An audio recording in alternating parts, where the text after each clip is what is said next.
allotment is a lot of people sort of feel that it's rather exclusive. But in point of fact, this is very much a community place because we do open to the public. We do allow, and I mean, people quite often walk up here, don't they? Just for the pleasure on the Saturdays, yeah, absolutely. Just for the pleasure of enjoying this particular patch. Well, when they see the gates open, they're like, "Can we come in?" Yeah. Oh, yeah. You know, they're amazed that they're allowed. So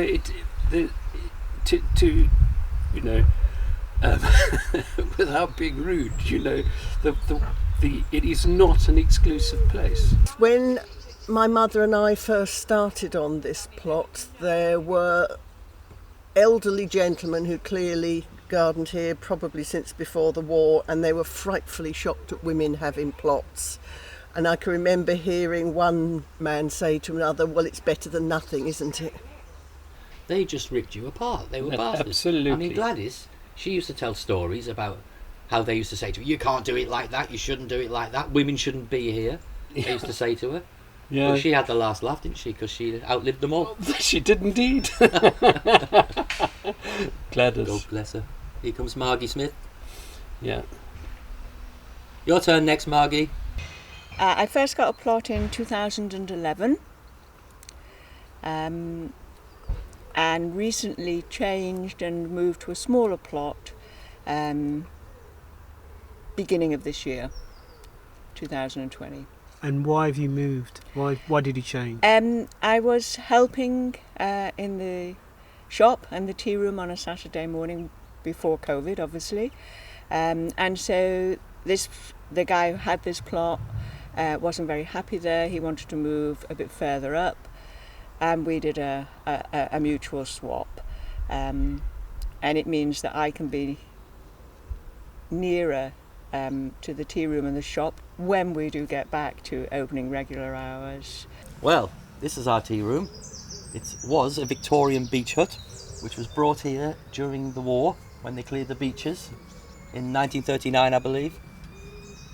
That kettle's boiling, David. Anyway, it was used to store chemicals in for many years, and when I took over 10 years ago, we decided to get rid of all the chemicals. So we got rid of all the chemicals, and then we thought, what can we do with it? So we turned it into a tea room. We got funding from BAF, Brighton Allotment Federation, put a new roof on, clad the outside, and then in recent months we've had a kitchen fitted, practically worktops, sink, a wood burner. We've got lights, solar panels.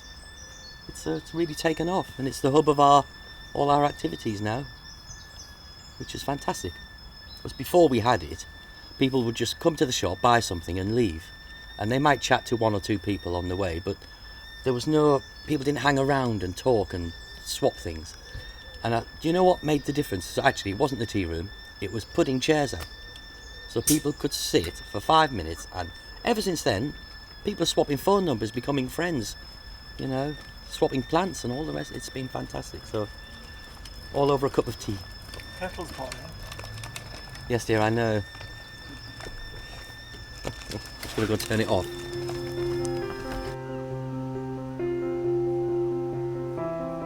The reason why I got a plot is because I love nature and I love growing things. And having grown up with a mother who had her own allotment, it seemed the natural course, really.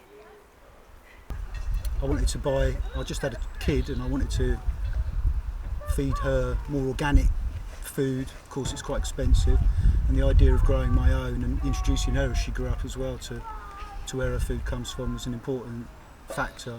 We got this allotment when the kids were fairly small, and my wife sort of pushed me into it, so she actually applied for it. It's actually in her name, I think, with a friend, and then we started. It was all full of brambles all the way to where the beans are down there, so it was a pretty bad plot. But my dad used to always have allotments, and I always had to help, and I wasn't super keen. But then as I started growing and things started moving along, I got really into it. I used to have an allotment in London. Then I had lots of children and I didn't do quite so much gardening. Moved down to Brighton, and our next door neighbour had an allotment up here. and they suggested that we got one as well. What got me interested was really growing chilies. I needed the space to grow about 400-500 plants, and an allotment seemed to be the best way forward. And a friend of mine had an allotment who was actually planning to move away, so I became a co-worker and took over the plot from them. That was 15-16 years ago. Well, my granddad had an allotment when I was a little kid, and we used to go on there all the time. And then my dad grew veg in his back garden. And about 30 years ago, I thought I must get an allotment myself, so I did. And I came here 27 years ago. I've had an allotment 27 years here, yeah. It was around the time when there was a really long waiting list for plots, and I put my name down and then forgot about it. And then when my name got to the top of the list, I'd just been made redundant, so it seemed like a good time to give it a go. I'd never grown anything in my life, so I thought I would just take it on and I would give it 3 months or so, and then if I found out that I didn't have any interest in it, I would give it up and someone else could have the plot. And that was about 6 or 7 years ago, and I never imagined I would get so addicted to it as I am. My wife, that's all. She was on the waiting list. I didn't really want to do it. I came up and saw it, needed a project, and thought, yeah, go on. And then she doesn't come up here anymore, and I do. Well, she does.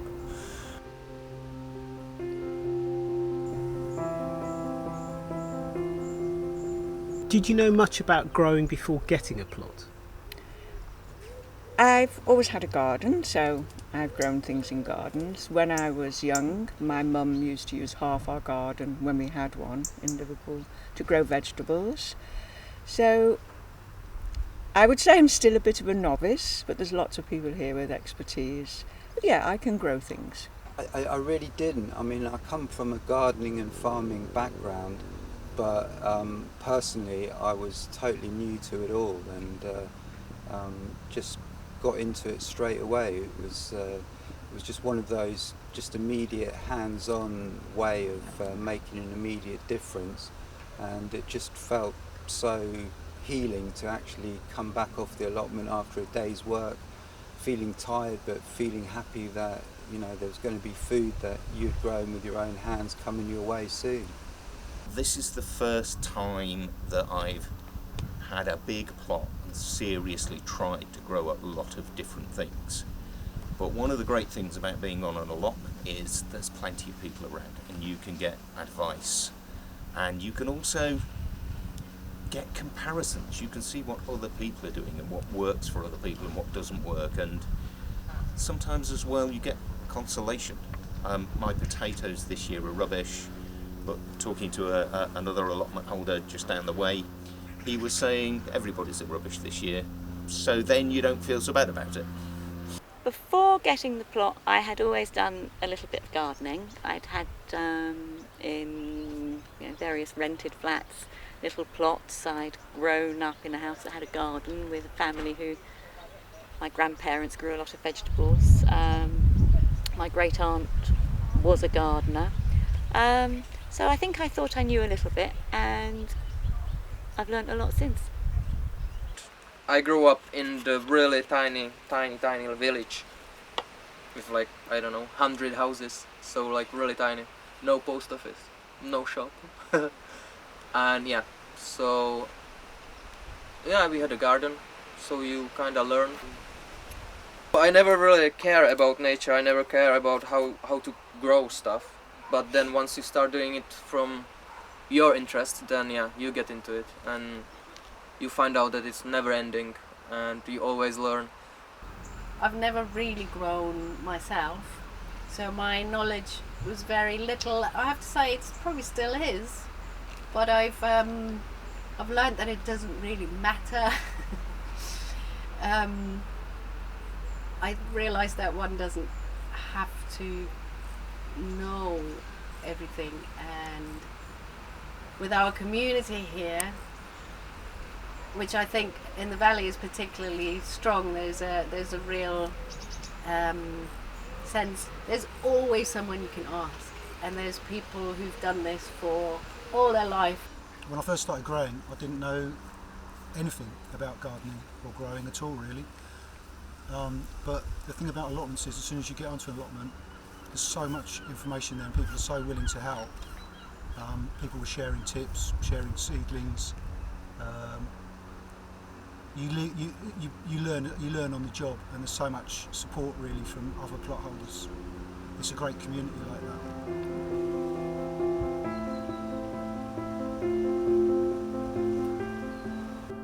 So the things I grow on my plot, and I'm looking round if that's all right, so just remind myself: peas, rhubarb, strawberries, courgettes, fennel for the first year, celeriac for the first year, tomatoes, cucumber, kohlrabi, parsnips, turnips, spuds, and some fruit.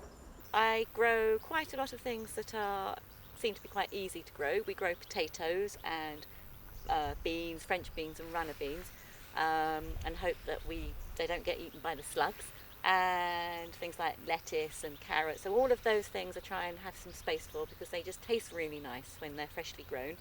Over the years we've developed more fruit, both trees and soft fruit, and then more recently, in the last couple of years, I've started germinating more flowers to plant.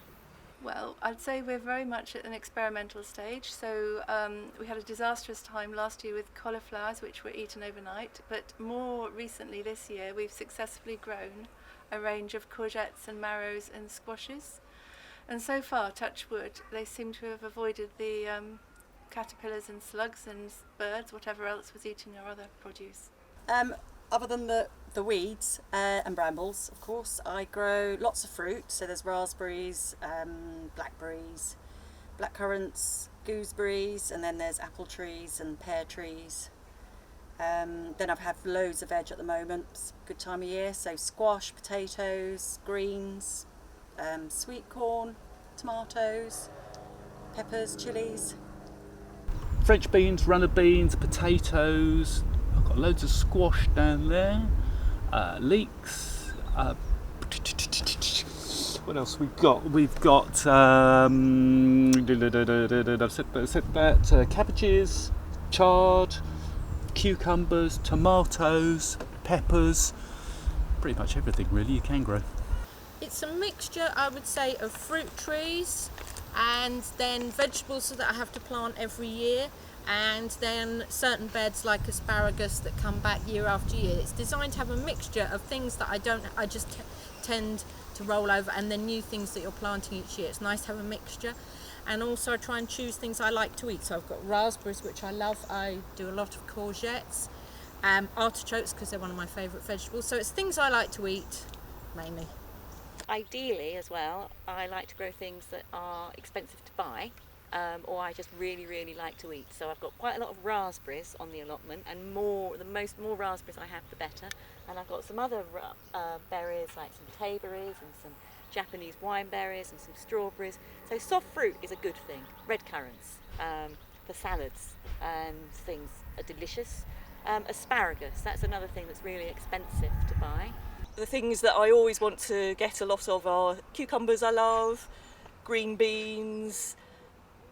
I'm very lucky to have inherited a plot that has a lot of raspberry bushes, and they've been amazing this year. And I've only recently, in the last year or two, discovered how lovely it is to grow flowers as well, and to take your trug home that's got a couple of cucumbers and a couple of courgettes, and then 4 or 5 lovely sunflowers or something like that. We tend to focus on things that would be extremely expensive elsewhere or wouldn't be as accessible elsewhere. So we've got asparagus and artichokes. We also focus on things like strawberries, for example. If you grow them on an allotment, you can grow a variety that wouldn't travel and doesn't necessarily keep very well, but is extremely tasty.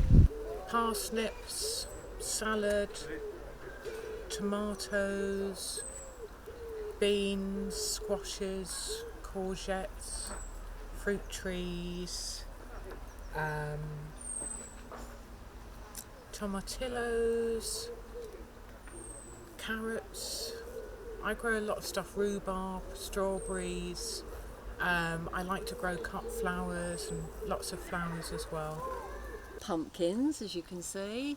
Potatoes, loads of beans. Judy and I both really love beans, so we all kinds of beans, rhubarb, chard.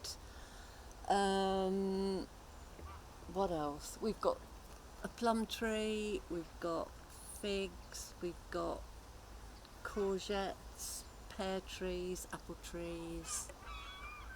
So there's a bit of a payoff, I think, between what's difficult to grow and what's easy to grow and what we like to eat.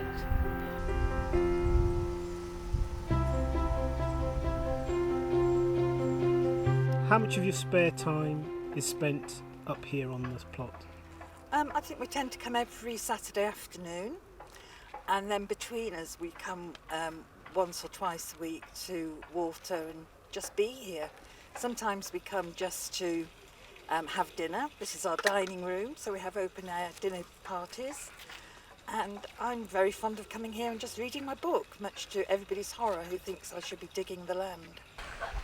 I think I come here like any hour again for walk at least, or for just checking, because I was just thinking about the reason why I'm coming here that often also. Because before I also went for walk, because we live in the city, right? And in the city, like going for a walk in the park, it's not that what you're really looking for, yeah? You get some fresh air, but you don't really enjoy the empty space. Like you want a bit of wildness. Anyway, so before I went always for walk, like every day for 1, 2, 3 hours. But now, since I've got the plot, then I just pop in when I go for walk. So actually it's both. I go 50% for like long walk, 50% to just check the plot, what happened, what grow, what is bigger.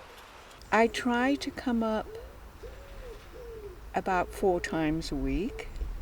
During COVID, I think prior to COVID, I would often spend the whole day here, but I don't spend that length of time now. And I'm still preparing my plot.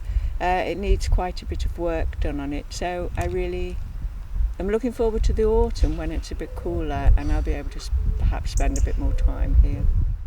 I'm up here, I would say probably twice a week. I'd like to be up here more, but due to work and children, although they're adults now. So yeah, I would say I'm up here about twice a week, but it's my little place to potter. I'm on my plot three times a week at least. I'm lucky enough to have, I work for myself, so I'm flexible in my working hours, and so I will get up at least 3 times in a week, usually all day on a Saturday and then an afternoon in the week. During lockdown I've come up here for 2 hours a day, virtually every day. That of course is fairly abnormal, although it might be the new normal from now on. Before then I probably spent about 3 mornings a week here. In the early part of lockdown, so March, April, even May 2020, I was up here a lot, as were many people. Partly because I didn't have much work, partly because the weather was glorious, partly because it was that time of year when you need to get everything ready and plant seeds. So I was probably up here, I'm guessing 5 hours a week then, which doesn't sound like a lot, but it can be. Now, 2.5 is not enough really, but because I share with friends, others can do things too. Well, I'd say probably half a day at the weekend and at least 1 evening during the week, depending on the weather. I try and spend quite a bit with, probably if I had to look at it, it'd probably be maybe like 4 hours a week or something. You have different seasons, so some seasons you might need to spend a little bit more time up here, but generally even through the winter, you know, there's always projects to do in the winter, so yeah, around about 4 hours a week. Well, while we were excavating the bit at the top, I was here every day, and particularly in lockdown, it's been a real godsend. So I guess probably I would spend 6 hours a day here, some of the time. Not at the moment because it's really hot and because there's not that much that needs doing, but I've retired so I can do that. I probably come up here for 6 or 7 hours twice a week, sometimes an extra short little visit, but in the hours that I'm here, a lot of it is just spent chatting and hanging out and socialising. The garden's almost secondary to just such a lovely point of contact to meet people and hang out with friends, and just mull over things. I come up here once every 2 or 3 days, partly because I've got a dog, and although my dog doesn't like coming up to the allotment, he sees it as a better walk than staying at home. And particularly in lockdown, it's been an absolute lifeline, and probably come every 2 days because it's so nice to get out of the house.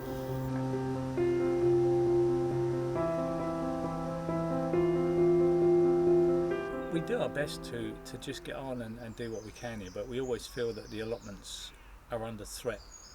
We always feel that the council would love to build on them and make more money out of it in one big lump, as opposed to giving people a break and enjoying their gardening. I think allotmenteers sometimes do feel a frustration with the council service. It doesn't seem to be that well resourced. I don't think people were able to work in that service during lockdown, and I think we get a lot more help from the Allotment Federation and also from our site rep, and there is a feeling that there could be more help from the council and more proactive assistance. It tends to be quite reactive. That they think this site's a bit rogue in every way, politically, but also in its layout. They don't like it to be wild like this. They like it with paths and every rule obeyed, and I suppose it makes their job easier if they have it like that, but it doesn't take into account people's circumstances and their lives and the wildlife and stuff. I mean, I've got photographs of this site going back 40 years, haven't we? And every plot is just row after row of veg. Yeah. There isn't a flower in sight, there's no wildlife in sight, and it's sterile and horrible. And some sites, a lot of sites, are still like that. They don't look and see and appreciate the individuality of the different sites. The one thing is that this is not the army. This is recreational. It's there for people's benefit, and we aren't all identical.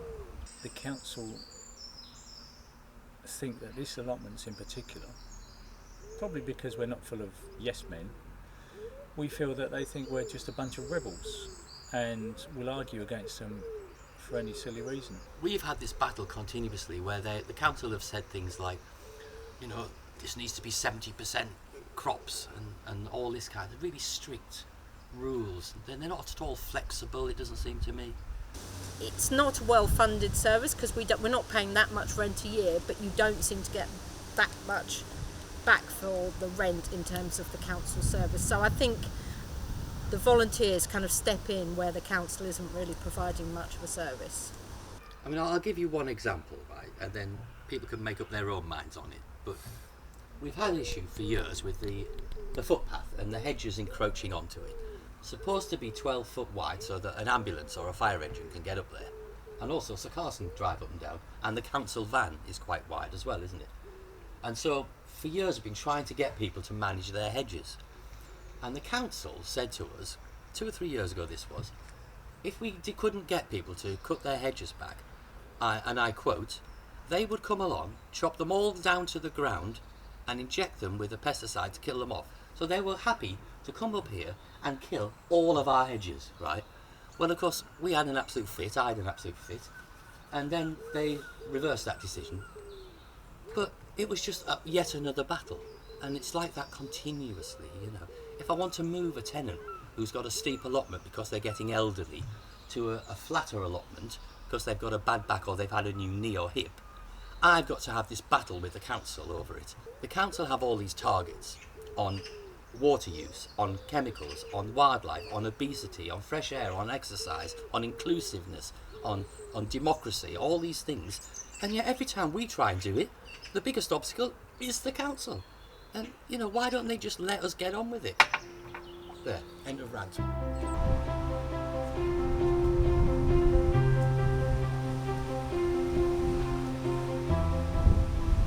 I've never noticed competition between growers on the site. In fact, quite the reverse. I just have been aware of people helping each other out, swapping seedlings, that sort of thing. So no, I've never noticed competition. I don't know, probably not that's mentioned, but there's probably a bit of a, why are his tomatoes bigger than mine, or, but I don't think particularly. I think everyone sort of, knows the ups and downs of allotments, really. Sometimes you have good years, sometimes you don't, but I think growing the biggest pumpkin or whatever is not really the name of the game. No, I think we're very supportive of each other instead of competing with each other. Well, all I can say is there are some very impressive gardeners here, but whether they're competitive or not, I don't know, but they're very talented gardeners for sure. The old days used to be all competition in allotments. There used to be an annual competition for the best kept allotment.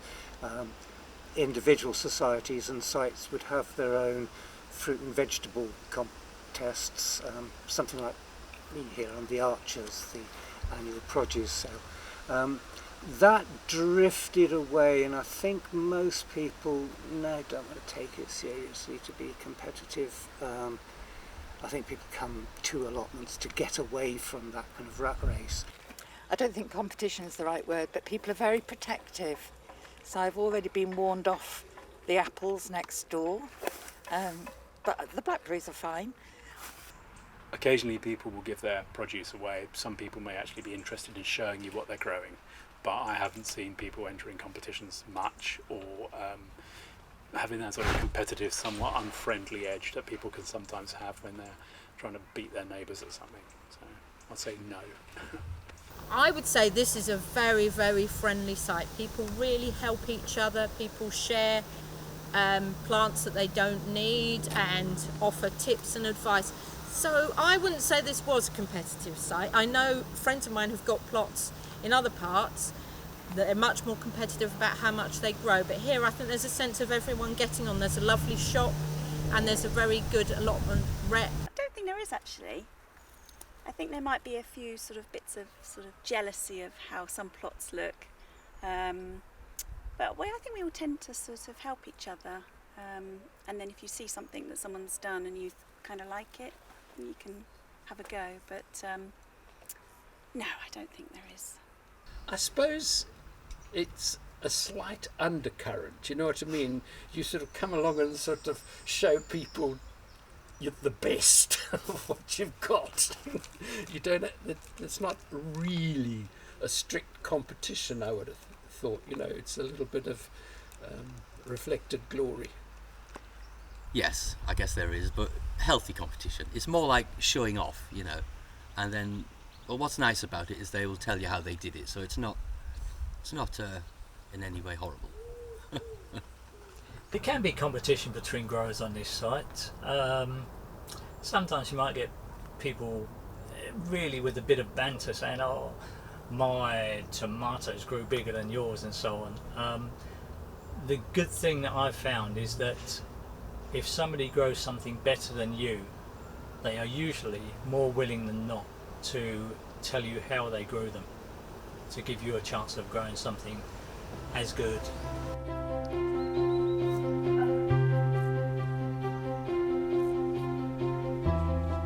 Shed or a greenhouse person? Both. I've got a terrible cave that was the shed on number 1 and probably dates from the war and is showing its age and is propped up. Yes, I have a greenhouse here and a greenhouse at home. The shed is storage, and it's storage in the sense of if I open the door and throw something in with my eyes closed, I hope that when I go back in a few months later I'll still be able to find it. Whereas the greenhouse, as well as being every year one of the few crops that generally has always been successful for me is tomatoes in the greenhouse. But also I like the fact that we've got a greenhouse and it makes it feel like the plot is ours a bit more because we put it up. My wife and I flattened the ground and arranged the footings and built the greenhouse from a kit, obviously, but we put it up together. So it's one of the things that makes it feel like our plot. Very definitely a shed person. As you can see, my shed is pink, and it's actually to match my hair, although my hair dye is really faded at the moment. But I was worried because someone told me you're only allowed to have allotment sheds painted green, and so I actually had to write to Amos and ask if it was allowed in the rules to have a pink shed, and he wrote back and said, I don't care what colour you paint it, love, as long as you look after it. And so my pink shed stands out, and now I've got a pink bench to match it. I'm both. You need somewhere to put things. You know, you've got to have somewhere to put your tools. And then if it rains, you want somewhere you can go and shelter from the rain. You know, if you don't have a shed, it's like being a nomad. It's your little allotment home.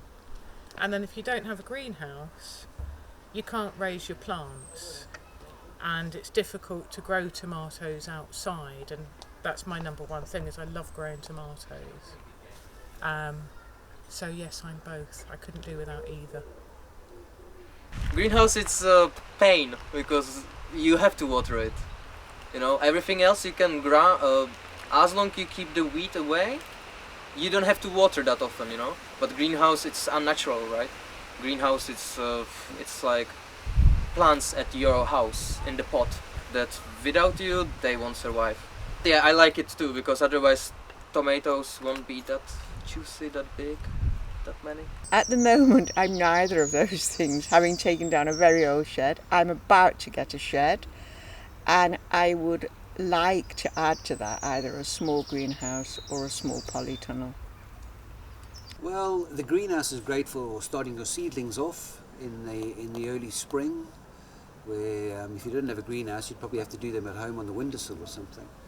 The summer house, it's just a beautiful structure. It's got lots of windows, so it's quite nice and open. I have a wood burner in there, and I've made it into a place where, God, if you wanted to, you could stay over here overnight, you know. So it's almost a bit of a home from home, really.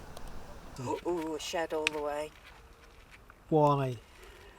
Because it's like, I don't use my shed for storage or anything gardeny. We do have a little shed for that, but my shed is like my Wendy house. I feel like I'm 6 and playing house again, to the extent that, you know, I can lounge on my bed or make a cup of tea or eat cake there secretively. It's great. No verses for me. I've got both. I'm very lucky and enjoy them for different reasons. I have one shed at the bottom of the allotment which is used really to store tools, kind of practical stuff, equipment. The greenhouse is for growing stuff in, and the shed at the top is where I store onions or things like that that can be kept for a while, and also for a space to have friends. I would like a nice shed on this plot, but I've just taken down an old one that was a bit raggedy. I wouldn't say I was a greenhouse person, but probably a shed person, I'd say. I am more of a greenhouse person than a shed man, because I think of a shed for literally a place of storage and a greenhouse as a place of production. I have both. I'm loving my shed at the moment. I've been calling it my panic room during lockdown because I can escape there, rain or shine, and get a little bit of me time. I'm a shed person. I would love to have a greenhouse, but I have absolutely zero DIY skills, so the likelihood of me getting one seems really quite slim. But given that I would absolutely love to grow aubergines, they're my obsession, and they don't tend to grow out of doors, I would love to have a greenhouse, but I don't think it's going to happen anytime soon. But I do love my shed.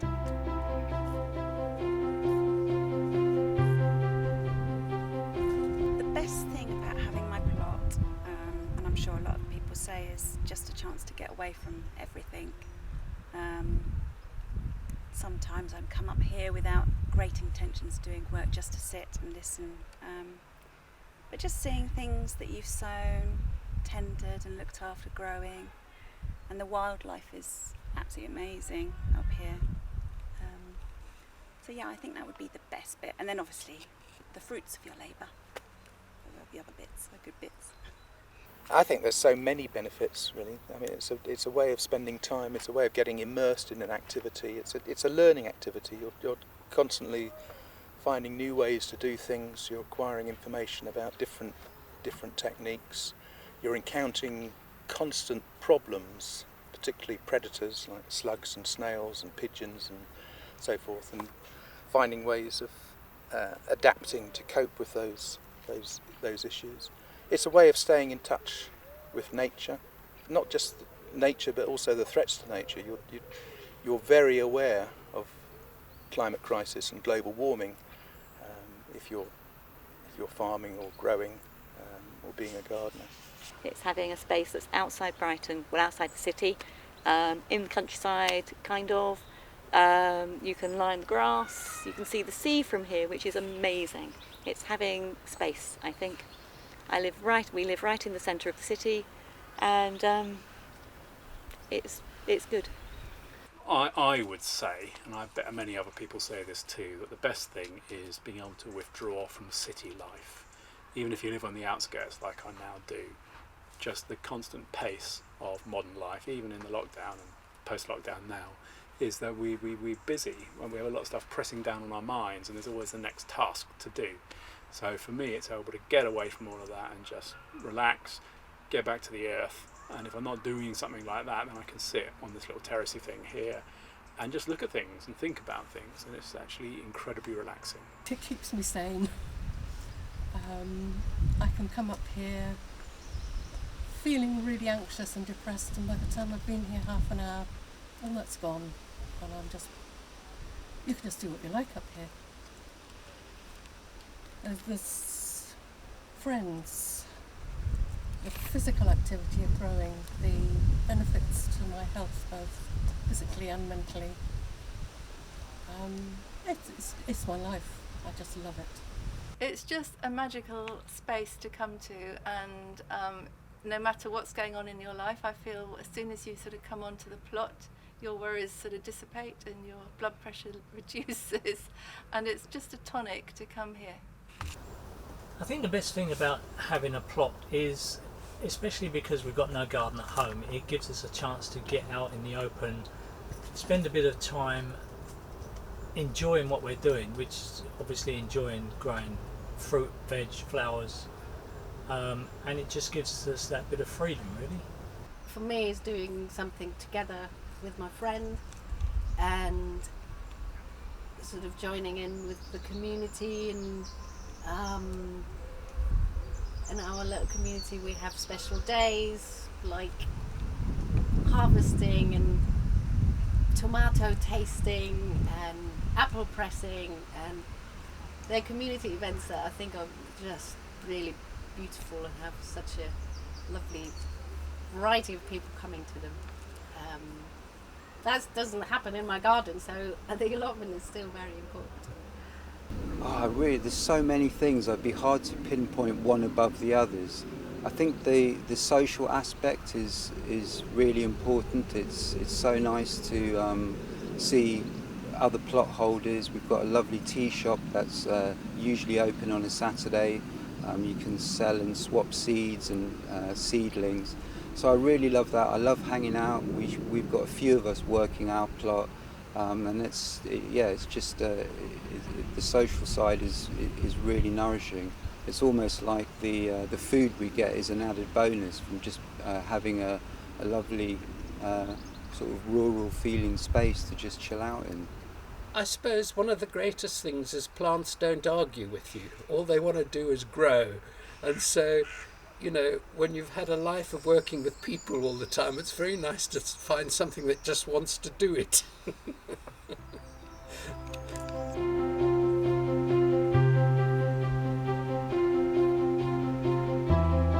So one of the worst jobs on the plot is avoiding the rats, trying not to tread in the fox poo, and the bindweed. I think my worst job is probably the same as most people's worst job on an allotment, and that's weeding. Nothing grows like weeds. Just wish that some of our plants would grow as quick and as well as weeds. Digging, because the land is quite chalky, and when we took it on it was quite a steep slope. So we've had to kind of sieve the ground and then terrace it somewhat, and that's been hard work. Digging out brambles. There are lots of brambles and you have to take a pickaxe to them, and it's really hard work. But once you've done that, really the brambles, I'm always covered in mud and I'm always cut. There's loads of tutorials and things on YouTube about making your own compost. And I do. And I very carefully, all the waste stuff goes into a compost bin, and I turn it periodically, and then I shift it from that compost bin into a second one for the final composting stage, and so I can start the first bin again. And then when I've got, and generally it's worked, you know, we get some nice compost, and then you have to dig that out and barrow it up to the plot and spread it round, and that's a lot of digging and shifting and moving, and that's the bit that's kind of like hard work. Digging. I hate, or weeding. I think digging and weeding, I've got bad knees, and so the digging and weeding really hurt.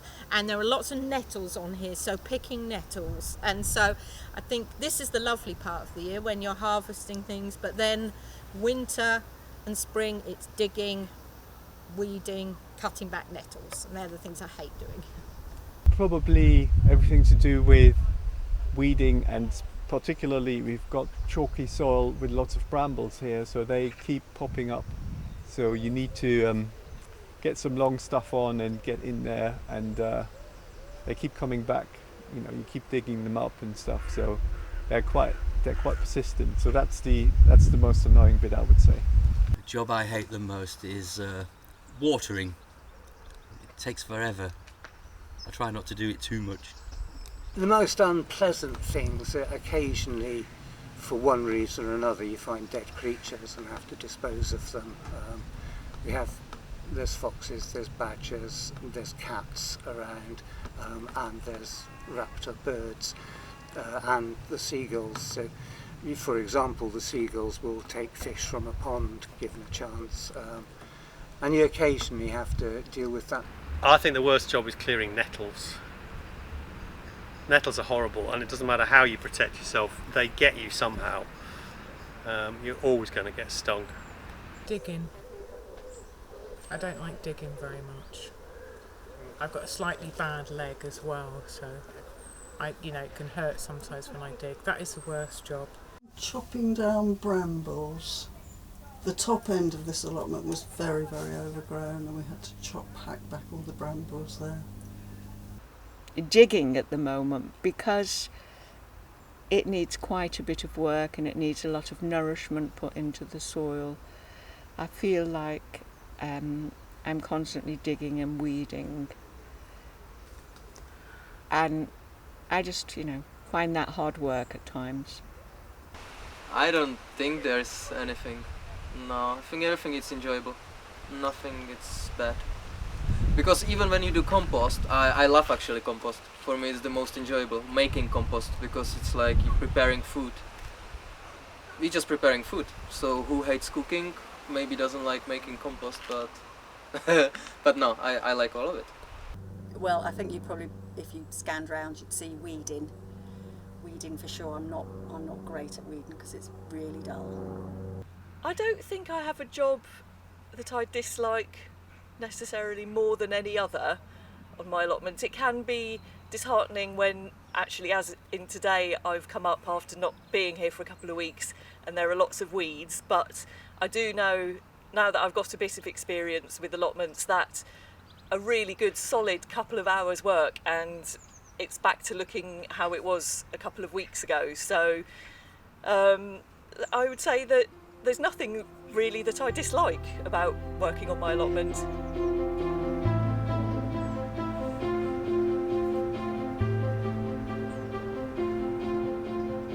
It was amazing help to come down here in lockdown, particularly as I got coronavirus and was trapped indoors for 3 weeks.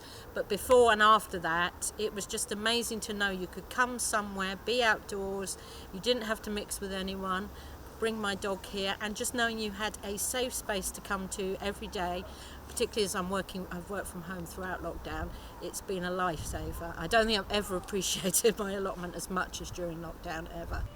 I do suffer from what they call mental issues. I have suffered from depression quite a bit, but I think if I had to stay at home during lockdown, I really wouldn't have survived. I mean, this has just been a blessing in disguise. It's certainly helped me, not just in the recent lockdown period, but over the last 10 years, and certainly I think it has helped my mental health.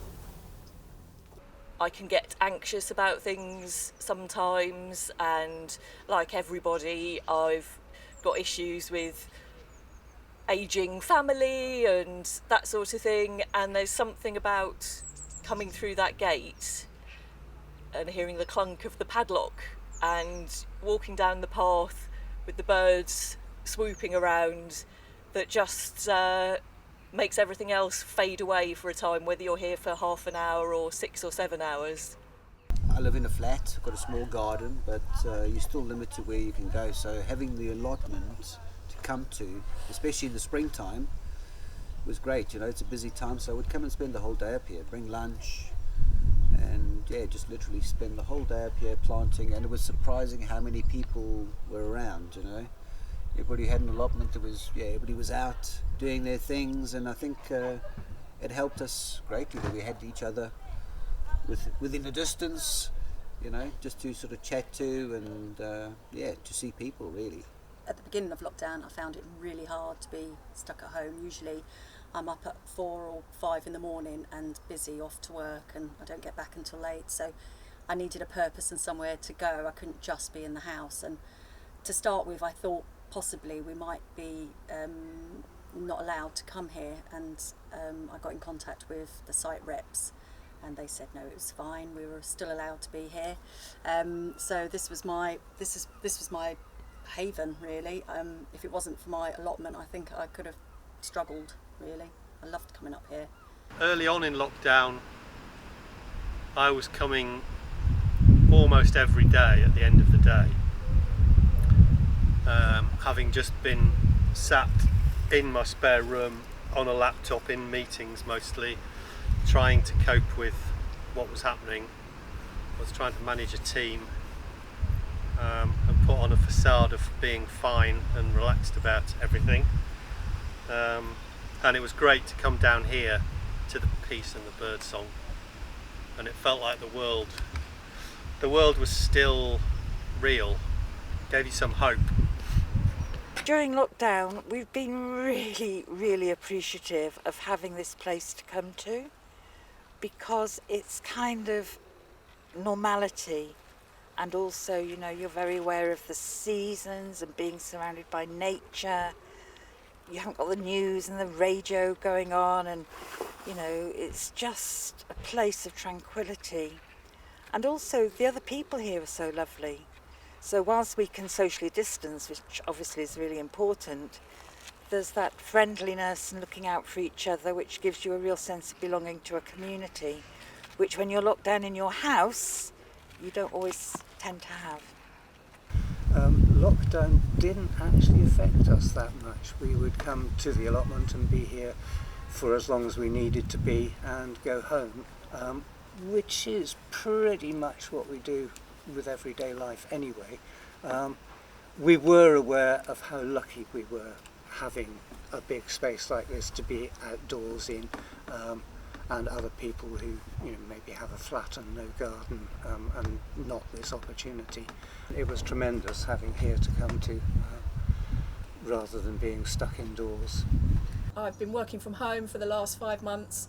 I live alone most of the time, and so being able to come up here not only gave me somewhere else to go and to be within nature, but I'd see Linda or I'd see Judy and we'd have a long distance conversation. And actually, when I'm at home working and only hearing people and not seeing them, that was really, really important and made a big difference. It was the first time in my life I've been grateful to Michael Gove for saying that allotment keeping was a form of exercise and therefore was permissible, and also that the recognition that allotment keeping took more than an hour a day, and so it did become a refuge, and a place to go, a place to see other people, and a place to get immersed in something which really took your mind off some of the big macro problems about what was going on in the world and allowed you to focus on keeping those particular plants alive or tidying up that particular bit of the plot. That you had a lot of short-term objectives that you could really get peace of mind from. So coming here during the lockdown has been brilliant, especially, for mental health and for just escaping. And also, I suppose, a bit of sort of continuing with a bit of norm that you didn't have everywhere else. You still have the seasons coming up here. You still had to plant certain seeds at certain times. You still had to do certain things, and it just kept you in touch with reality. I did feel rather privileged to be able to come up here. Some poor folk who haven't got any outside area, and to come up here and just, particularly in springtime as well, everyone's allotment was looking fantastic, and you can socially distance up here and everyone, but still have a chat. So it was, I have to say, perfect.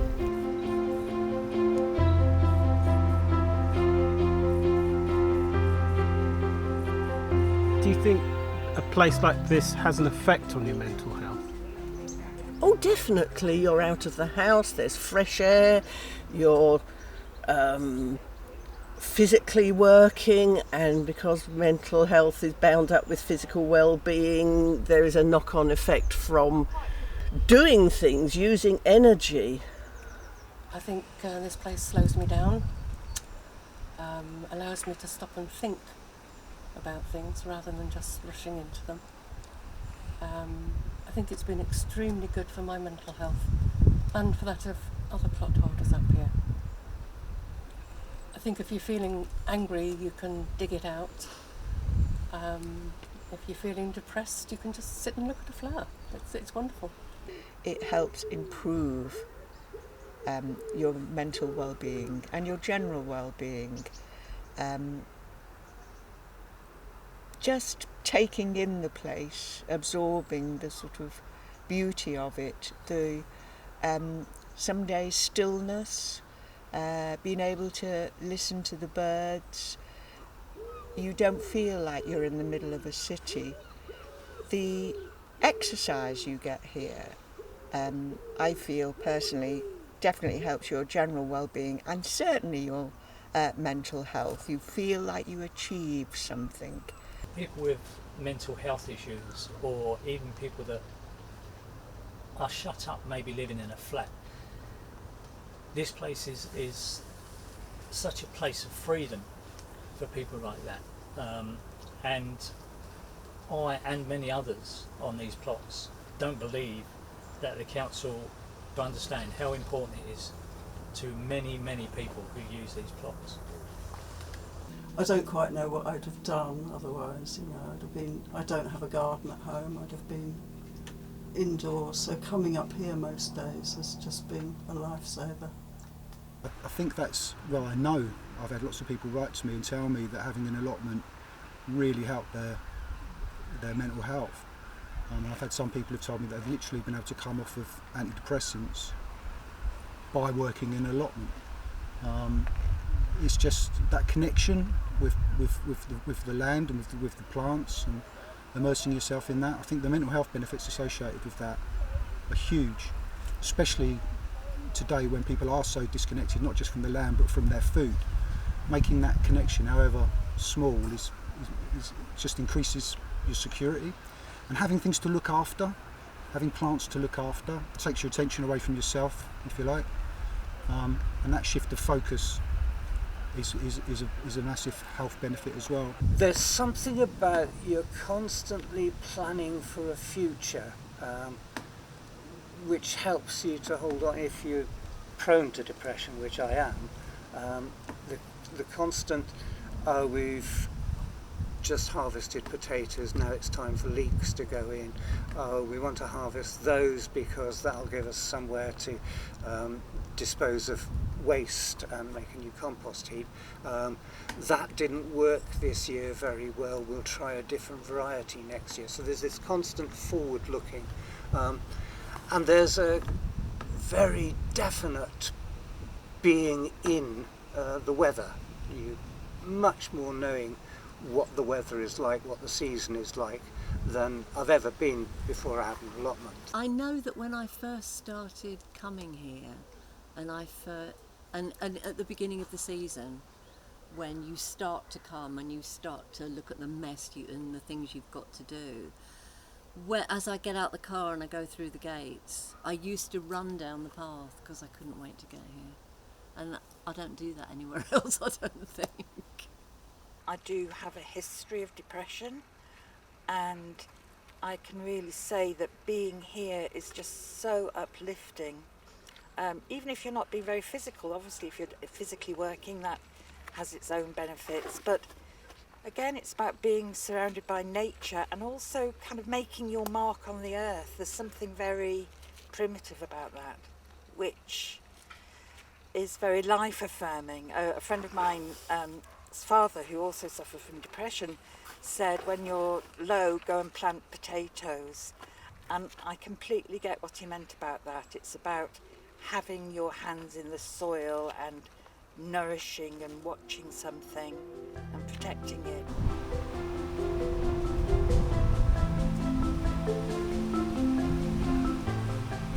The site reps are, you know, they have a hard job and they're doing their best, I think. They're doing really well. It's a labour of love, so people who really love gardening usually are site reps, so that is very handy. You can always ask them about, you know, how to grow things and stuff. The most problems they have is with people who rent plots and don't do things, and we have waiting lists, so that's their biggest bugbear, I would think. But yeah, site reps are amazing and really helpful source of information. And you know, on this site it's quite a big site, so there's a little you know, community of people doing, you know, communal jobs, and site reps are mostly organising all of that. I'm afraid I'm responsible for lumbering Amos with the job, because I think I must have been the secretary of the Allotment Association, and we needed, I cannot remember which permission, but metaphorically speaking, I twisted his arm behind his back to help us out, and he said yes, which again was many years ago, and he's been here ever since. He is truly magnificent. He devotes a lot of time and energy to us. He turned a derelict old bathing hut, which is what the coffee room was, into a vibrant tea room, and he runs the stores. He knows most of what's going on here. He's the point of contact for anything that's going on. We lean on Amos a great deal. He gives us magnificent service. You have your name on the list and it seems to take years and nothing's happening, and all of a sudden you get an email saying there's a plot available, come along and you'll get shown around. The first person I met that day was Amos, and he is still the person I contact. Amos does tireless work, I think, organising the events down by the hut with the apples and the plant sales and the cafe, and keeping a good sense of community. There's a lot of support here. Amos, who's the rep, is very proactive. He seems to be at the end of a text message or an email all the time. He's really on the side of the plot holders, and he makes sure things happen that benefit us, so I think we're really lucky to have him. The management of allotments used to be run mainly by the council, but as their resources diminished, they relied much more heavily on volunteers, which we call site reps. So site reps take over a lot of the responsibility of managing the site and looking after it. And we've got our great site rep here. We've got 3 great site reps here, but Amos in particular has been here over 20 years, and the amount of energy and work and dedication is put into building this site, especially the community on the site, is unbelievable. God knows if he ever asked for a wage, no one would be able to afford to pay him because he's priceless. Amos is lovely. I don't know how he does all that work. No, I think he really leads by example. He's a fabulous site rep, and you know, he really, and the shop and things like that. It does breed a very good sense of community having the shop as well. And there are always people around who you can ask for help, and they're very non-judgmental. Our allotment federation has the strapline food growing community, and these amazing characters step forward to give so generously of their time. We've got Amos here, who single-handedly pretty much runs the tea shop, does the seed orders, and along with Alan and a couple of others do the site inspections. And because they know the site so well, and we all share the same ethos of the love of the biodiversity of the place, they do their job with a very lovely lightness of touch. And the allotment just is, like so many community-based organisations, it's just held together by the goodwill and spirit of generous people, and that's definitely the case here. He, I feel, goes beyond the call of his role to help people out. He's always willing to be here and open the shop and, you know, serve people, make people feel welcome. He's a generally very, very nice guy. I'm sure what he gets through his email box most of the time is complaints and problems, but I do try and make sure that he hears that we recognise everything he does.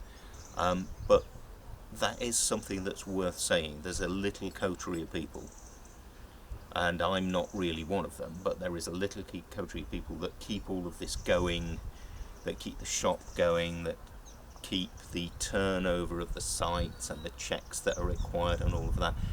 And I am hugely thankful to that little group, because they're kind of in the background. They get more problems than they do praise, but they are what keeps it all going.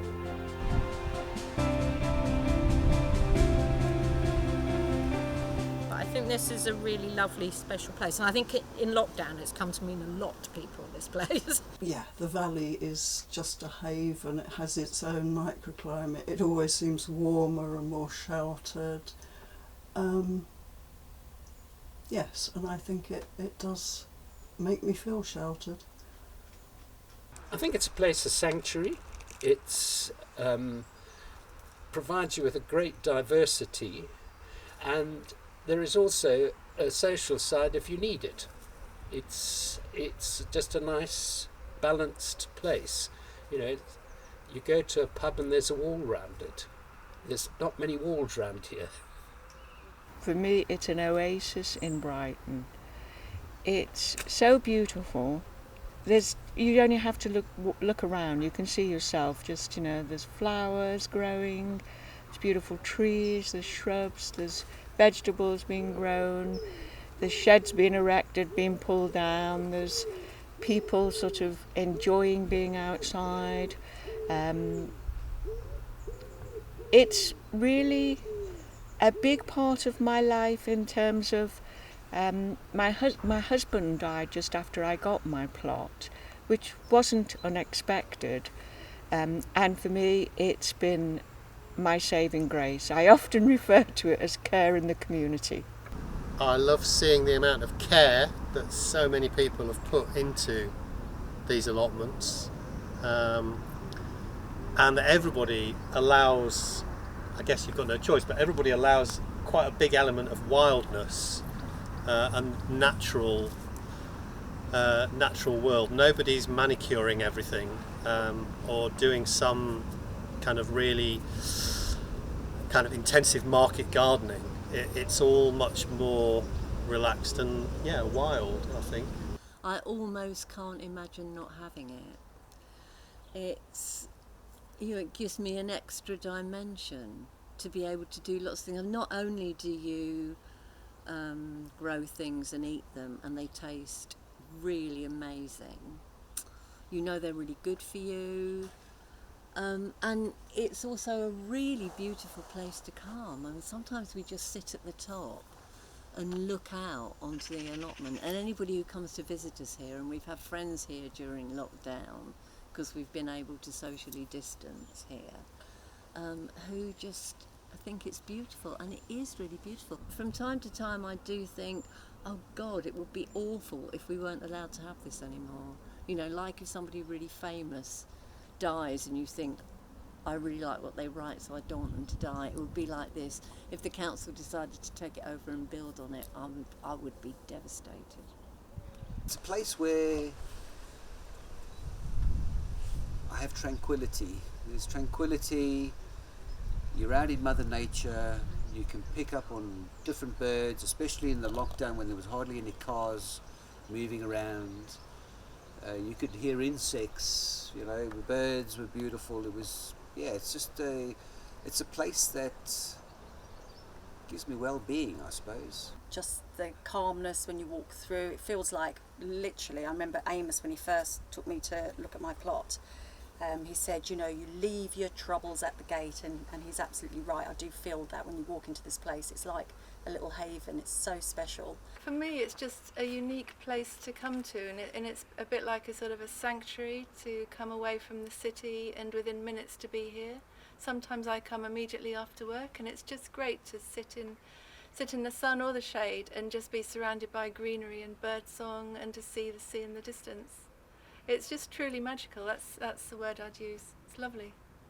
So for me, it's always been a retreat from everyday life, and that reconnection with nature, which I do in other aspects of my life too. I love walking. I love getting out into nature. I'm fortunate enough now to live quite close to the downs, which I can run out on and go off for walks on. But here, you can get your hands in the soil.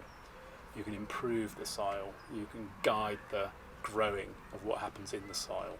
And you end up biasing it in the direction you want. Instead of it being weeds and what have you, you end up with plants that are edible. So it's enormously therapeutic, very rewarding, good for the mind, good for the soul, really. It is a very welcoming place, and there's people here I've known a long time, and then there's newcomers you talk to, and everybody can get involved or not as they wish, and we support each other.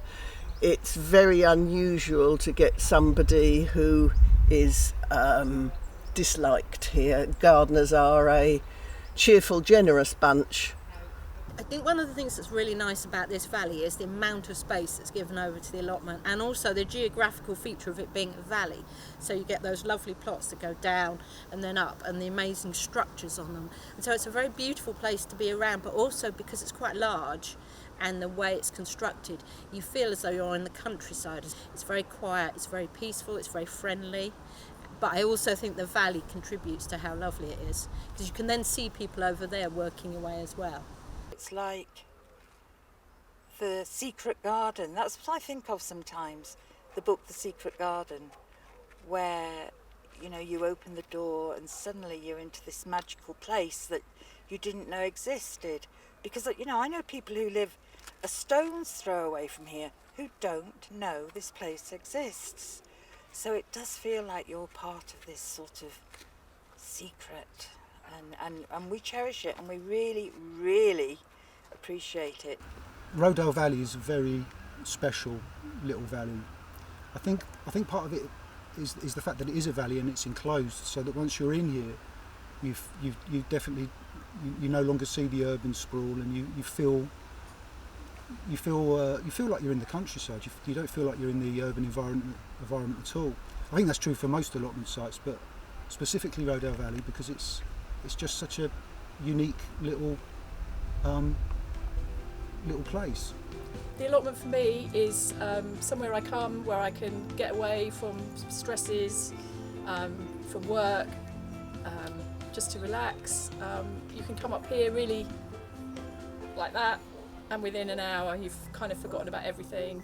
You're not thinking about anything, you're just kind of aware of the bird song and the peace.